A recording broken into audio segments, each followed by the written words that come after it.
Hey friends, if you wish to hide the search button from the taskbar, then please watch this video. Now you know what, actually we have a lot of options for the search bar.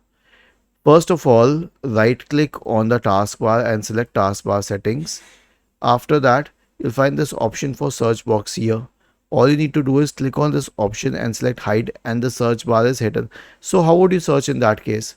Click on the start button and you'll find a search menu here, or a much better option is to simply press the Windows key and then start searching whatever you want to search. So this is how I do it, but if you want the search bar back, then you can select this and the search bar will be back.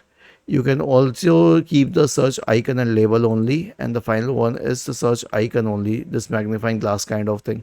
So this is also a good option for people who do not want the complete search bar in the display. Was this helpful?